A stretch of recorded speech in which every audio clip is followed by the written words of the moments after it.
My heart hammered against my ribs, a frantic drumbeat against the suffocating silence of the house. My son, just a newborn, was ripped from my arms, his tiny cries swallowed by the heavy thud of suitcases hitting the floor. Jordan, the man I loved, the man I thought would protect me, stood there, his face a mask of cold indifference, his eyes reflecting a darkness I never knew existed. "Your time is up, Hannah," he said, his voice a chilling whisper. "You need to leave." The world tilted on its axis, and I knew with a sickening certainty that my life as I knew it was over. My name is Hannah, and I am a single mother to a beautiful son. My story might sound tragic in the beginning, but I assure you I got justice in the end. This story is about my husband, Jordan, my mother-in-law, Amber, and my grandfather-in-law, Ace. I've changed all their names because they belong to a very wealthy family, and they would be easily recognized. I'm sorry for hiding their real names, I mean no harm. For the 3 years we dated in college, I always thought Jordan and I were in love. I thought he was my soulmate. He was a gentleman, always doing the right thing. Naturally, I was madly in love and married him after he proposed. Everyone was happy, except his mother, Amber. She couldn't stand me, even before we got married. She'd make comments like, "You will never be good enough for my son, you don't know what you're talking about."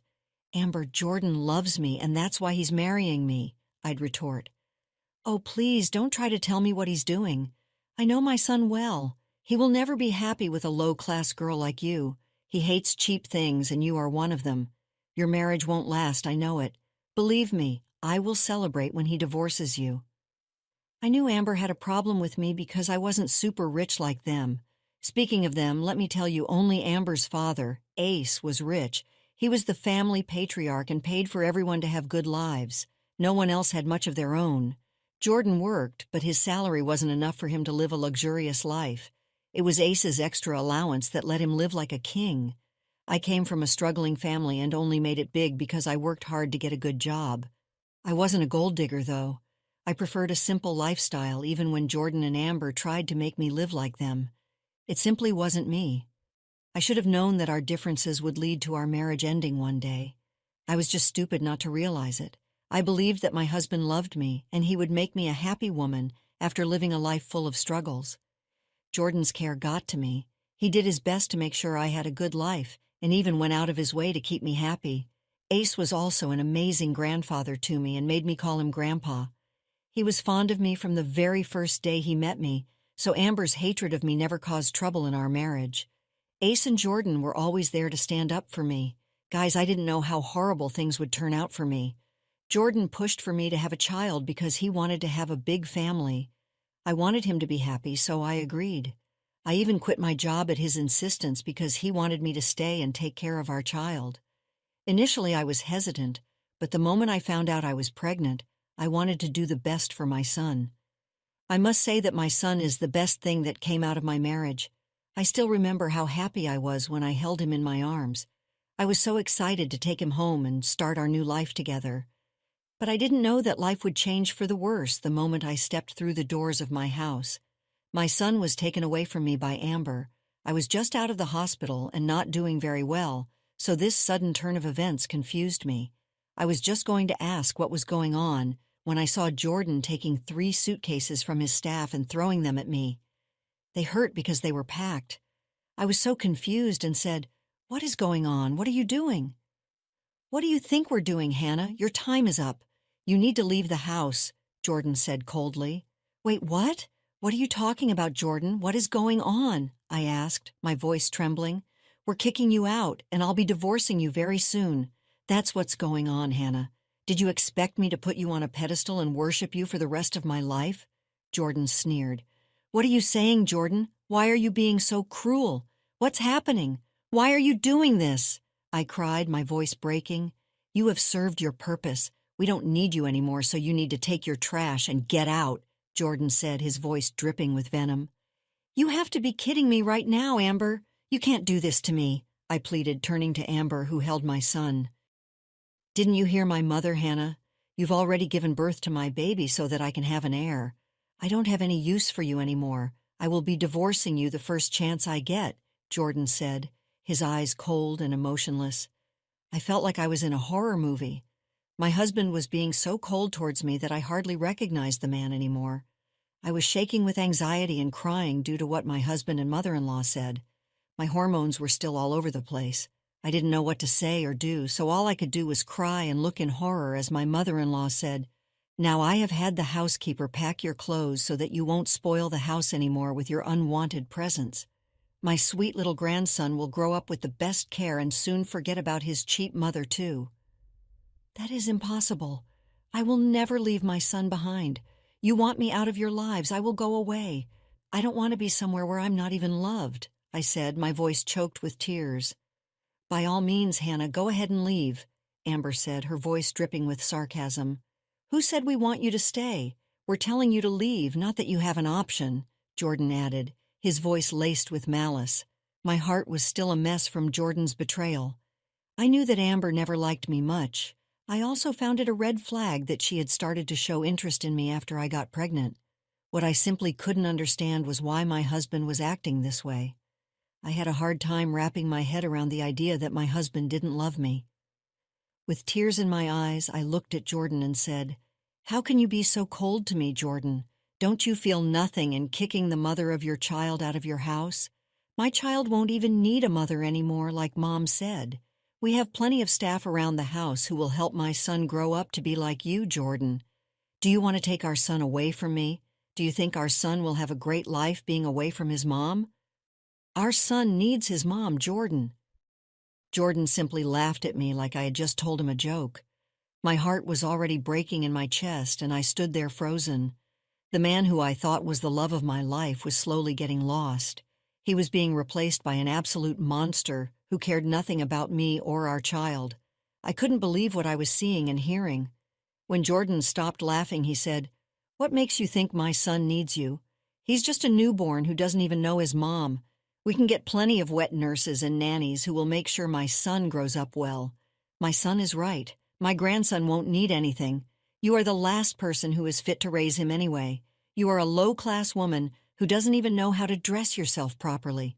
If I leave my grandson in your care, he will turn out to be a loser." Oh God, yes, I almost forgot what an embarrassment you were to me all these years. I would rather die than have my son go through those humiliating experiences like me. Jordan said those words with great distaste. It was like my husband was regretting all the years he spent married to me. His words conveyed that annoyance as well. I was so shaken that I didn't know what to say anymore, but I knew that I had to hear those words and finally see Jordan for who he was. I needed to know just how much of a horrible person he was. "Did I humiliate and embarrass you?" I said through tears. "But how do you want to know how you embarrassed and humiliated me? Just look at you, Hannah. You belong to a low-class family and used to work a 9-to-5 job like some broke woman. You were not suited for an upper-class family like ours. Mom tried so hard to teach you our ways, but you didn't even want to learn anything." "Wait, so you wanted me to become a rich snob? If I was such an embarrassment to you, why did you even fall in love with me?" I asked, my voice trembling. "Who said I fell in love with you, Hannah? You were a beautiful lady, so I thought maybe I could groom you into a nice trophy wife. But I didn't realize that your cheap habits would never go away," Jordan said, his voice cold and emotionless. "In that case, why didn't you just leave, Jordan? I would have dumped you after having some fun, but then Grandpa ended up liking you. He wanted us to get married and have kids. I knew that if I had walked away, Grandpa would have been angry. That's why I married you. Now that you have given me a grandson like I wanted, I have no use for you anymore," Jordan said, his voice laced with malice. So that's why Jordan had married me. He married me because his grandfather wanted me as his granddaughter-in-law. Jordan was scared that Ace would pull his allowance and inheritance if he dumped me for no reason. To get into Ace's good graces, he married me. Now I knew why Jordan was pushing me to have a child.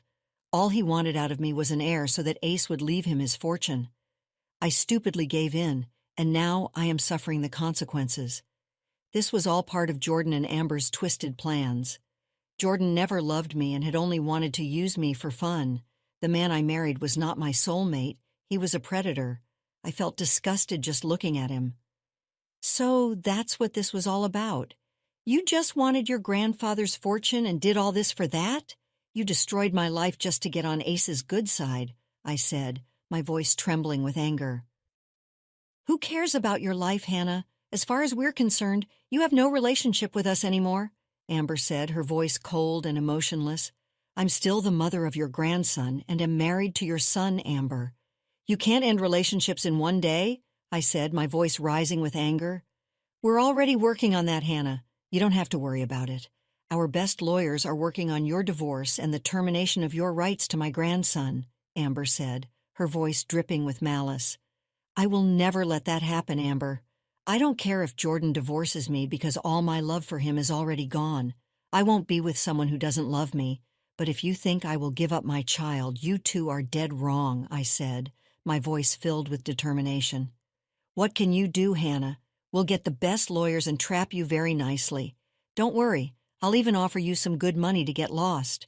We will compensate you with what we think is reasonable. I suggest you just cooperate and do what we say, otherwise we will make your life a living disaster," Amber said, her voice laced with a threat. Jordan and Amber were threatening me now. My emotions were shifting from heartbreak and hurt to just raging anger. I looked at both of them, who were looking back at me with smug expressions. Amber still had my newborn son in her arms, and I knew she wouldn't just give him back to me if I asked. I didn't want to fight her because I was weak, and she had more people on her side who would just drag me away before I could get my son. I didn't want to hurt my newborn in any way, so I refrained from trying to snatch him back. Instead, I calmly looked at them and said, "You two want me out of the house, right? Fine, I will leave. I will leave right now. But know this, I won't let you take my son away from me. We will see what you can do. Once you tell people or lawyers who you're dealing with, no one will be on your side," Amber said, her voice dripping with malice. "I don't need to go to any lawyers for what I have planned, Amber. I promise you right now that you and Jordan will pay for what you have done to me today. This is not the end," I said, my voice filled with determination. "Oh, please keep your ridiculous dialogues for someone else, Hannah. You can't touch a hair on our heads. We will crush you anytime we like. Also, there's no use going to Grandpa about this. Blood is thicker than water, and he will side with his family over anyone else.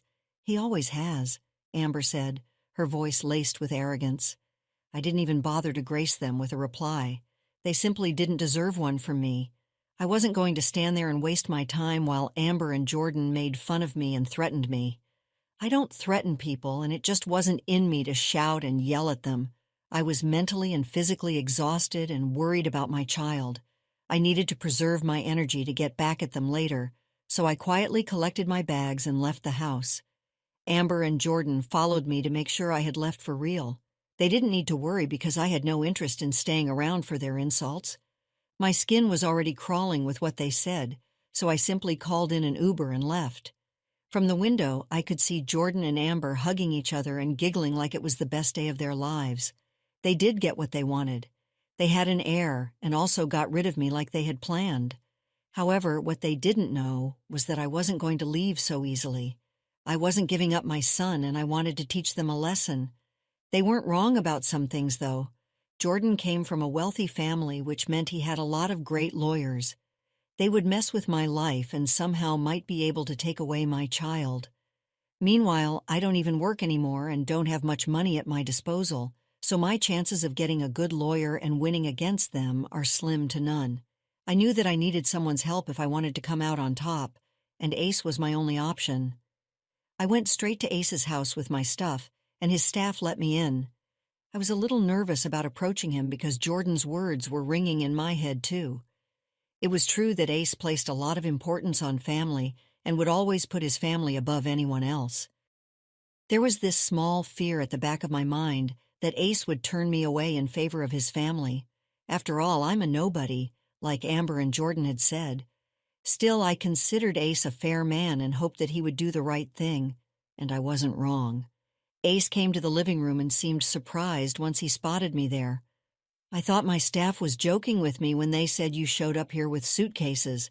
I can see that they were serious," he said, his voice laced with concern.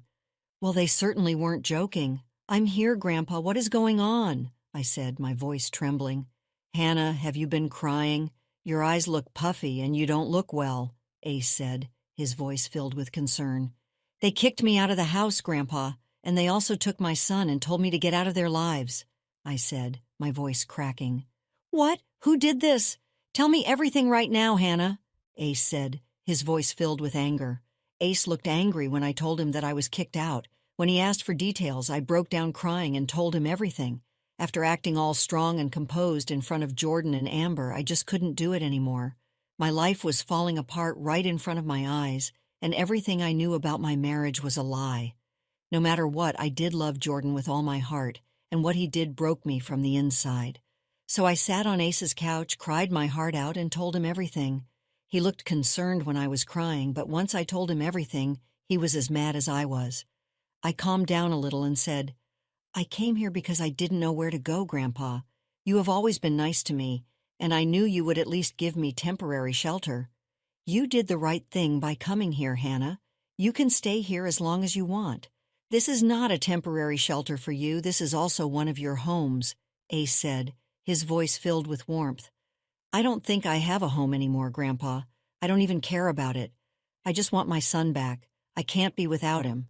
I will leave Jordan like he wants me to, but I can't leave my son," I said, my voice filled with desperation. "So you have decided to leave Jordan? Is that what you want to do?" Ace asked, his voice filled with concern. "I can't stay with him anymore, Grandpa.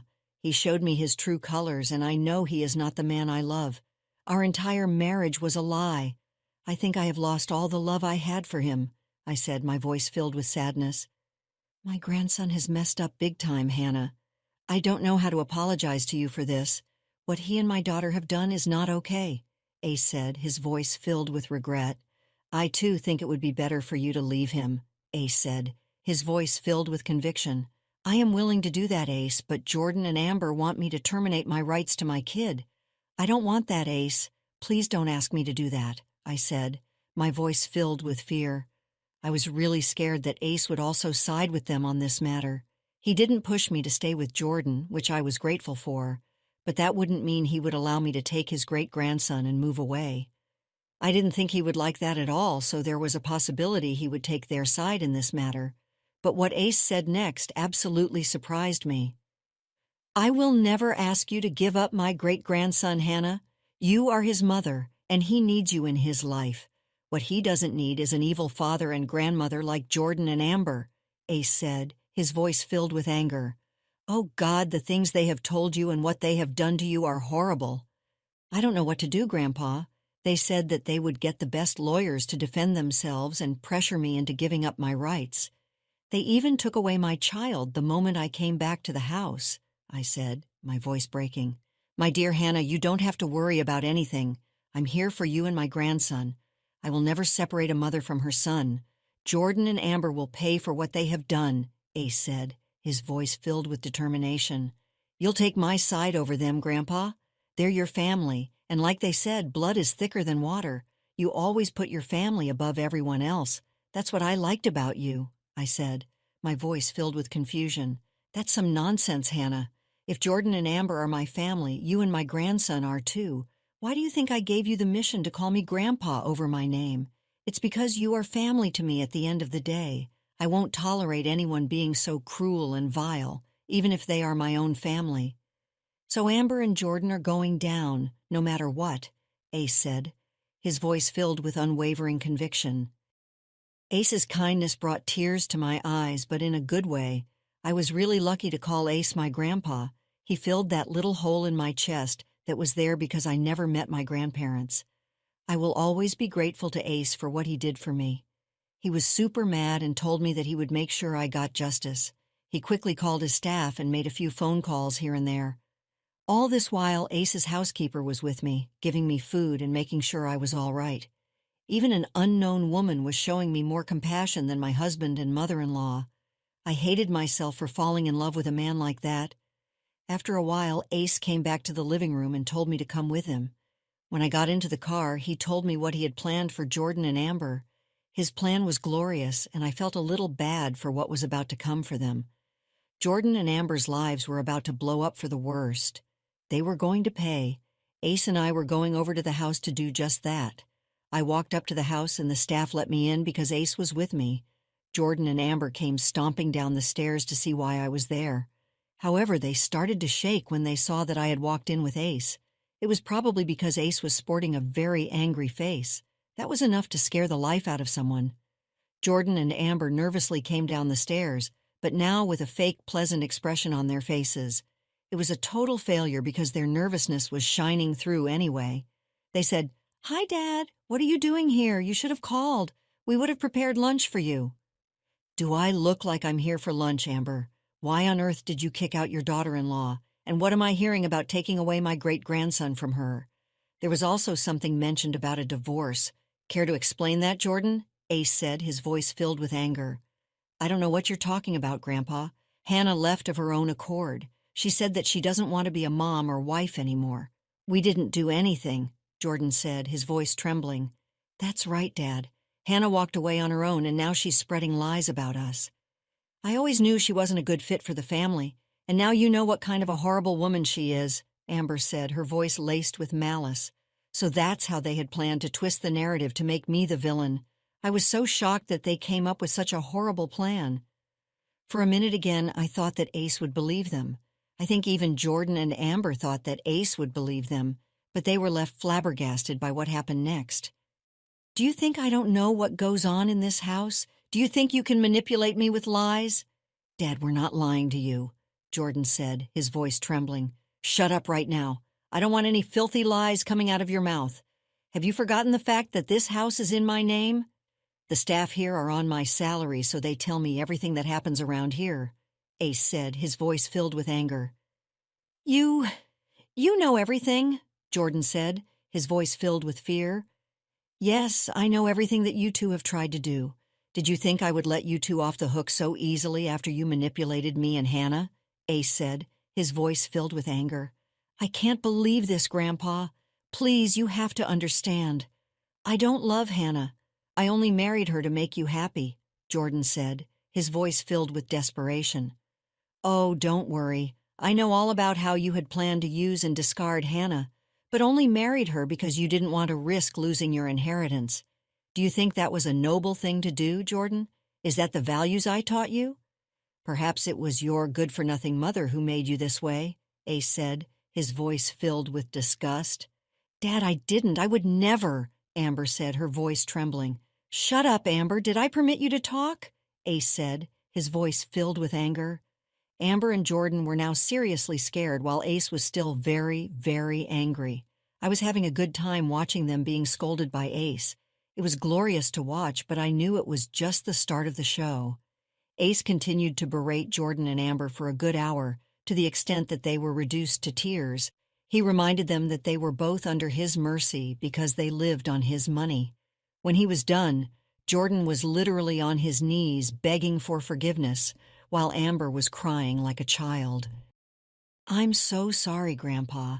I can see that I made a big mistake. I was just overwhelmed and made the wrong decision," Jordan said, his voice filled with regret. Yes, we're sorry, Dad. We truly recognize our mistakes. We shouldn't have separated a mother from her child. Hannah can move back here if she wants to," Amber said, her voice filled with desperation. Yes, she can come back, and we'll welcome her back with open arms. I promise I will be a husband too. I will work on myself. Things will go back to being perfect again," Jordan said, his voice filled with desperation. "I don't think any of this is your decision to make. You two are no one to allow her back into the house because this house is mine. Plus, it's up to Hannah to decide if she wants to stay married to an imbecile like you, Jordan. What do you say, Hannah? Do you forgive them?" Ace said, his voice filled with authority. Ace was looking at me like he wanted me to decide for him. I knew well enough that if I said no, there would be some dire consequences for my husband and mother-in-law. But I didn't want to say yes because I didn't want those two evil people in my life anymore. I knew that their remorse was only on the surface level, and God knows what they would do if I gave in again. So I calmly looked at Ace and said, "No, I don't think I can forgive them, Grandpa. Plus, they haven't even asked for my forgiveness. I'm asking you for forgiveness right now, Hannah. Please forgive me." "Yeah, we made a huge mistake, dear. We are family, so let's just look past this one time. I'm sure we will have a stronger bond after this," Jordan said, his voice filled with desperation. "Don't even bother with lies anymore, guys. You know what you two are. Even if you turn a new leaf and become nice to me, deep down, You two are awful people, and I don't associate myself with people like you, I said, my voice filled with conviction. Good decision, Hannah. I applaud you for that. So you heard her, Jordan and Amber. Looks like you two are in deep trouble now. Now you two need to vacate this house right now so that Hannah and my great-grandson can stay here, Ace said, his voice filled with authority. What? You're kicking us out? You can't do that to us, Dad, Jordan said, his voice filled with panic. My staff has already started to pack your bags on my order. I will have you two thrown out just like you tried to throw out Hannah. Oh, one other thing. You can kiss your allowances goodbye. I won't be wasting any more money on imbeciles, Ace said, his voice filled with anger. Jordan and Amber cracked up when Ace made his decision. They begged and pleaded with him for mercy and even begged me for forgiveness. They knew then that only I had the power to sway Grandpa Ace from his decision. Ace was in a horrible mood and kept berating them no matter how much they begged for forgiveness. Ultimately, the house staff came down with their stuff, which Ace threw at them and told them to get out. Seeing Ace so angry, they quickly left before he could publicly make a scene by having his staff escort them out. I don't know where Jordan and Amber went after this. What I do know is that they kept blowing up my phone with apologies and sometimes nasty messages. They desperately wanted to come home and make things better with Ace, but he was not having it. They kept crying and pleading, among other things. They even tried to recruit family members who strictly denied them help because of Ace, so they were left to fend for themselves. Eventually, Jordan and I divorced, and he lost custody of our son. I was happy because I didn't want his evil dad to raise him anyway. I was already living in the house I used to live in because Ace didn't want his great-grandson and me to be away from comfort. He ended up signing over the house to me. He's leaving most of his assets to my son in a trust so that he can access that when he's older. As for me, Jordan is stuck paying child support and alimony. Since he has a job, it's not much for me because Ace also gives me an allowance, but it is a lot for Jordan, who now has to support his mother and live on a small income. After experiencing the full journey of our story, we'd love to hear your thoughts. How did the story resonate with you? Don't forget to like, subscribe, and stay blessed. Thank you for watching and see you in the next story.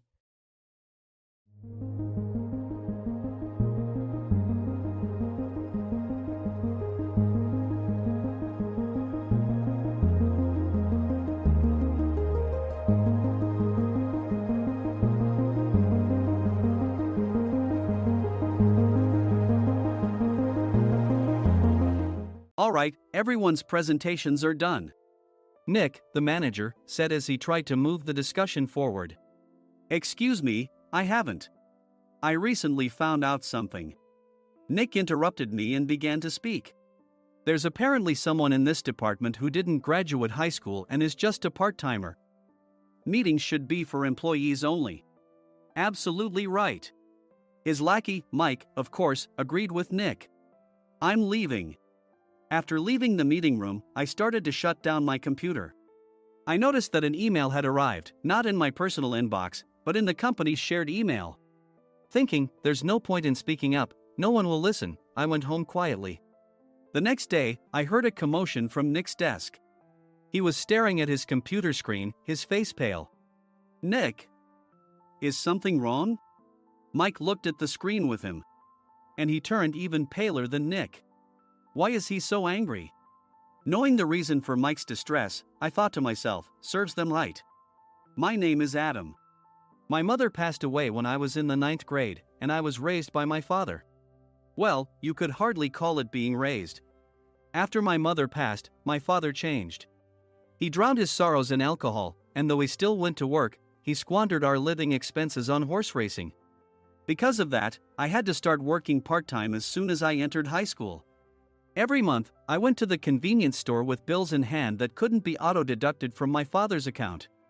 Even though I endured it because I didn't want to be alone, I reached my limit in my second year of high school and dropped out. I found a live-in job at a distant inn. Thank you for everything. The day I left home, my father, still staring at the TV, spoke. Take care. That was our last conversation. Back then, 18 wasn't the age of majority, so I needed my father's permission to work, and I couldn't hide my place of employment. Yet, my father never visited me even once. I kept working just to survive, and before I knew it, I was 42. Years of hard work paid off, and I was transferred to the headquarters. I was thrilled to be recognized by the company, as I thought I'd be working in the field until retirement due to my lack of formal education. Listen up.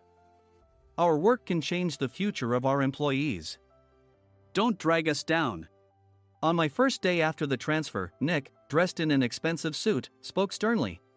There was a reason for this. Our inn was located in a prominent tourist destination, known so well that everyone in the state could sing its commercial jingle. At its peak, we had 5 locations within the state. But that was long ago. Due to financial difficulties and aging facilities, only the place where I had worked for many years and the original establishment remained. I was prepared to lose my job anytime, but now there was a glimmer of hope. With the rise of social media, the tourist area where the inn was located started gaining attention again. Depending on how hard the sales department, where I was transferred, worked, we could either thrive or be forced to give up this prime location to the new hotel chains continuously popping up. For Nick, who had switched careers from another industry to strengthen our sales, this was a battle he couldn't afford to lose. I understood why he had to be strict. I will do my best. Nick sneered at my enthusiastic declaration. Did you not hear what I said? I'm sorry. I thought I was listening carefully. Out of habit from years of customer service, I apologized reflexively, though I had no idea what had offended him. Someone was watching me with a smirk. In this department, there are those who are expected to excel and those who have been shoved here because they have nowhere else to go. You are the latter. It was Mike, the section chief. He's 7 years younger, at 35. But he was called to headquarters much earlier than I was and had been moving around within the headquarters ever since. I'm not jealous, but I can't accept that he's my boss.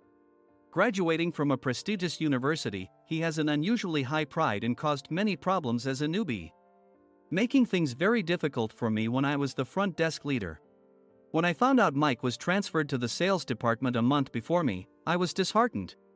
Mike is right. With just a middle school diploma, there's not much you can do. Don't even think about achieving results. As if I didn't exist, Nick remarked, I'm thirsty. Mike eagerly ran to the coffee maker. It seems Mike is Nick's lackey. I regretted being happy about my transfer to headquarters, wishing I had stayed on site forever. Send a direct mail to every company on this list by the end of the day.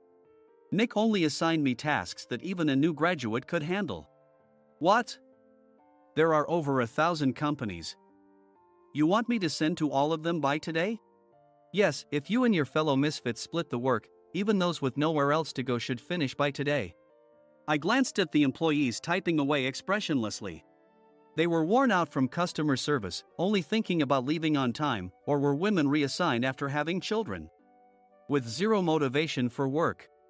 Even Sam, a new graduate from the same university as Mike, who was supposed to be among the expected achievers, had no enthusiasm for the job, having joined the company wanting to do customer service. I don't care what they say, I plan to quit any time, he said. Only Nick and Mike were highly motivated, making all the decisions between the two of them. I originally only wanted to work at the inn to survive and had no particular attachment to this job. I swallowed my words, thinking I had no right to reprimand them. About a month after the transfer, Nick told us with a frustrated look. To commemorate the 50th anniversary, we've decided to create a plan exclusive for one group per day. Originally, Mike and I were supposed to come up with it, but our president, Mr. Thompson, insists on hearing everyone's opinions. So, you all get a chance. As Nick explained, Mike began handing out prints. Make sure not to embarrass Nick. If your ideas are half-baked, you'll have to redo them. It seemed that they had printed his handwritten notes by Mr. Thompson, which included several questions and a section for free responses. It made sense why Nick had to seek our input, given that all responses had to be submitted to Mr. Thompson. We were given a week to think about it, and a meeting was scheduled to compile our ideas. My plan is to let guests enjoy both the old and modern America. Nick began the presentations. Guests would watch a master confectioner at a nearby traditional sweet shop make sweets in front of them. The welcome drink would be premium tea in a bottle. Nick's plan was certainly attractive. After his presentation, Nick called on us to present in the order we were seated. Just as I stood up for my turn. All right, everyone's presentations are done. Excuse me, I haven't. I recently found out something. Nick interrupted me. There's someone in this department who didn't graduate high school and is just a part-timer. He was likely talking about me. I joined the company as a part-timer and was made a full-time employee when I turned 20. That was 20 years ago, so Nick and Mike probably had no chance to know until recently. Meetings should be for employees only. Absolutely right. After that, Nick kept creating opportunities to solicit everyone's opinions, purposefully excluding me from speaking. The meeting unexpectedly heated up and went past the scheduled end time. A few people asked to leave, and the discussion continued with the remaining few. Still here? Normally, you'd leave in that situation. Though I had no attachment to the job initially, hearing kind words from customers made me want to make them happier. For someone like me, with nowhere to go, the inn was my home and customer service was my life. I felt pathetic about my current self. I'm leaving. I left the conference room and started shutting down my computer. I noticed an email had arrived, not in my personal inbox, but in the company's shared email. Thinking no one would listen to what I had to say anyway, I quietly went home. The next day, while preparing the DM as instructed, I heard a commotion from Nick's desk. In his haste to stand up, he hit his knee on the desk. He stared at his computer screen, his face pale. Nick! What's wrong? Mike, thinking he should be the first to rush over, approached Nick while still wearing his coat. He peered at the screen with Nick. And he turned even paler than Nick. Why is he so angry? Who is responsible for this company?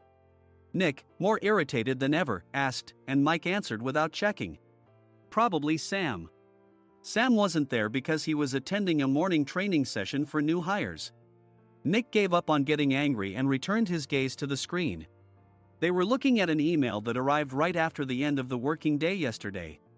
Apparently, no one, including me, had checked it before leaving. The email was from a large company that used us for their annual employee trips. The president and executives of that company also frequently used our services personally. President of the company, Mr. Mason himself had declared that neither he nor his company would ever use our services again. Well, some companies cancel their employee trips or stop using our services due to financial struggles. Let's just move on. Mike kept wiping the sweat from his forehead with a handkerchief. Knowing why Mike was so agitated, I quietly watched their interaction. Do you know how much revenue we get from that company? We can find other guests to fill the rooms, but we'll lose the banquet costs, gift shop revenue, rental car fees, and more. Moreover, the gifts were supposed to be prepared by the traditional confectionery shop involved in Nick's proposed plan. If it's known that we incurred such a huge loss at this critical time, Nick's position in the company would be jeopardized. Nick took a deep breath, seemingly trying to calm himself. All right, Mike. Go to New York right now and apologize to Mr. Mason. What? You're coming with me, right? I have urgent work to do. I trust you, which is why I'm entrusting this to you. Please. Mike, believing Nick's sincerity, agreed with a determined look on his face, saying, yes. That's Nick for you. Even if Mike went to apologize, Nick would shift all the blame onto him if the client didn't change their mind. Well, it was Mike's fault to begin with, so it served him right. About 3 hours later, Sam answered a call from somewhere and repeatedly apologized, saying, I'm very sorry. Everyone watched to see what was happening. After ending the call, he informed Nick with a weary tone. When Mike arrived at the client's company, he only made things worse, further infuriating Mr. Mason. He was demanding, get his boss here immediately. It was no wonder Sam was exhausted, dealing with such a call right after returning from training. What is that idiot doing? All right, Adam, you're coming with me. If sacrificing Mike didn't work, then I must be next. Normally, I'd want to refuse at all costs, but I saw an opportunity in this situation. If I can be of assistance, I'd be happy to join you. I obediently followed Nick, and we flew to New York. When we introduced ourselves at the reception, it became clear how serious the situation was. As the receptionist personally escorted us to the president's office. Angry voices leaked through the door, making both Nick and me uneasy. "Excuse me. I'm Nick, the supervisor. I understand my subordinate has caused you trouble, and I deeply apologize." Nick, with his experience in the corporate world, knew enough to offer an apology before excuses. However, his customer service skills left much to be desired. I sighed as I saw Mike trembling like a small dog in the corner of the room. "What kind of training are you giving your subordinates?" Mr. Mason glared at Nick with a red face. The intensity of his gaze made even Nick take a step back. Regrettably, I joined this company only 2 years ago and was unaware of Mike's issues. I should have identified his shortcomings sooner. Indeed, I should have realized sooner. No sensible person would come to apologize and then give a lengthy presentation on the drawbacks of not using their in. Nick froze, his mouth slightly open. Suspecting the worst, I picked up the documents that had fallen to the floor. It seemed Mike hastily prepared these documents on the plane, listing the disadvantages. Disadvantage 1: if you change the venue for the company trip, employees might suspect it's for cost-cutting reasons, leading to a negative impression. Reading it aloud half-jokingly, Nick snatched the papers from my hand and checked the contents with a furious expression. Among the stack of documents was a receipt from a nearby convenience store's copy machine. I felt a pang of dread, hoping he hadn't shown the receipt as well. What do you think he said when I asked what kind of nerve he had to do this? I'm very sorry." Faced with the dire situation, Nick must have thought there was nothing left to do but apologize. In a voice smaller than I'd ever heard from him, he uttered words of apology. He said, "I'm a Harvard graduate. I don't believe I said anything wrong." "Mike, what have you done?" Forgetting his plan to pin the blame on Mike, Nick yelled loudly, even in front of Mr. Mason. "I didn't do anything wrong." "You're still saying that? Look at him." Mike pointed at me with a shaking hand.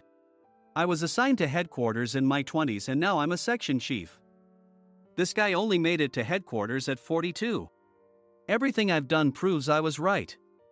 So why are we losing the contract?" Having said his piece, Mike collapsed to the floor. "Of course. You were sent there because you had nowhere else to go." Mike never expected to hear such words from someone he looked down upon. He lunged at me, and Nick hurriedly stepped in to stop him. "Mr. Thompson told me Mike is a quick thinker, and to take good care of him." There's no way he was pushed aside. "Don't make things worse here. He didn't say quick thinker, he said only quick-witted, didn't he?" I don't remember that part." I recalled the many troubles Mike caused when he was a newbie. When Mike was on the front line, his pride was so high that he never apologized to customers. Customer service, especially in our job, doesn't work alone. It brings both good and bad situations. If the front staff or housekeepers made mistakes, or the cleaning company didn't properly clean a room, one had to apologize to the customers regardless of personal fault. Mike, in such situations, would never apologize, insisting he wasn't at fault. This often angered customers, and as the front desk leader, I frequently had to apologize on his behalf. He caused complaints and disrupted operations, which is why he was quickly moved to headquarters. In departments where he didn't interact directly with customers, his quick thinking was beneficial and things went well. But it seemed his flaws were starting to show. Corporate reservations are supposed to be entered into the system by the sales representative. But a quick check yesterday revealed that more than 10 items were missing from the client's reservation. The handover document clearly stated what needed to be prepared. Why didn't you enter it into the system? Why do we have to give them special treatment? Filling rooms near the banquet hall, setting up all the food in advance. Specifying the brand of wine, they're too demanding. No wonder he always angered customers, I thought, feeling a headache coming on. Grouping them in rooms near the banquet hall is for our benefit too. It makes it easier for the staff to set up beds and serve breakfast since everyone's schedule is synchronized. As for the other requests, Mr. Mason suggested them to lighten our load. I didn't know that. Nick finally seemed to realize that Mike was the one who had angered the client. What did you say to them? I just told them we wouldn't give them special treatment anymore. We shouldn't waste effort on things that don't bring in money. I was utterly exasperated at his lack of understanding of customer service. Of course, we shouldn't comply with unreasonable demands. But carrying over successful practices from past stays makes customers feel remembered and enhances their experience. Good memories encourage repeat visits. That's part of our job. I looked down at Mike, who was sitting on the floor. In our job, nothing is a waste. Mr. Thompson likely moved you to the sales department, hoping you'd finally understand this. How do you think he feels now that you've failed to meet his expectations? Mike, tears in his eyes, fled the president's office. I was amazed he still hadn't apologized. You have it tough, Adam. It's okay, we're all employees of the same company. I deeply apologize for this disrespectful incident. Especially after all the care you've shown us. If it weren't for you, Adam, I really would have stopped staying here. When I heard you were moving to the sales department, I was willing to reconsider if you handled it. Seeing us talk so amicably, Nick's face contorted. Do you two know each other? Adam's service is excellent. I always requested him specifically. Normally, we don't accept specific staff requests, but we made an exception for Mr. Mason, adjusting my shifts accordingly. He had personally stayed at our hotel just before my transfer, and during casual conversation, I mentioned, I'm moving to the sales department soon. If I hadn't told him then, things could have been much worse. Please continue to take care of us. I look forward to it. On the return flight, Nick awkwardly offered me a can of beer. It's still working hours. Of course, I had no intention of forgiving him for a single beer. Nick might try to pin everything on Mike and avoid any consequences. While pondering this, a startling fact came to light. Nick, the tea bottles for the plan have arrived. I handed Nick a bottle labeled with our inn's name. They look good. What are you talking about? These are plastic bottles. I had assumed we would use the trendy, high-end bottling tea. But what arrived were ordinary plastic bottles of tea with customized labels. The only unique aspect was the label, which had the inn's name, making it look customized. Upon further investigation, I discovered that a substantial amount of money was set to be paid to the tea company. It was priced like bottling tea. Does this plastic bottle really cost $100 each? The tea inside is specially blended for us. The extra cost is for that. Wouldn't it be better to use another tea company?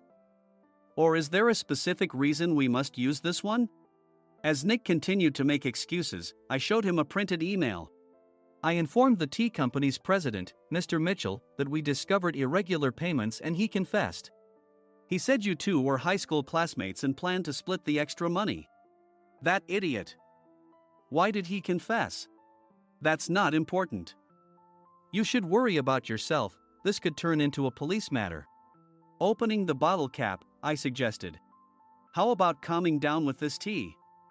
It supposedly has a relaxing effect. Nick drank the tea frantically. In the following days, decisions were made about their fates.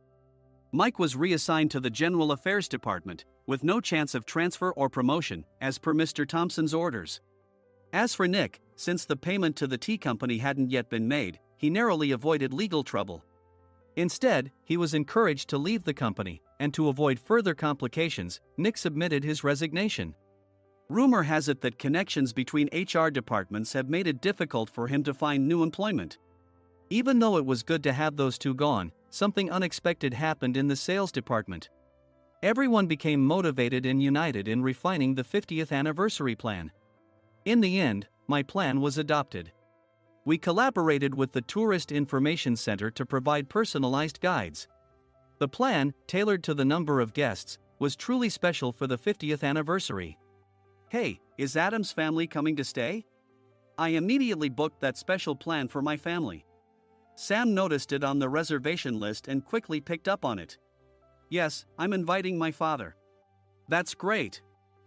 I might invite my parents too. I lacked the courage to face my father just as Adam. But here, with the confidence Mr. Mason praised, I felt ready. The 50th anniversary plan was a perfect opportunity to reconnect with my father. I hoped to bring back the days when we could laugh together as we once did.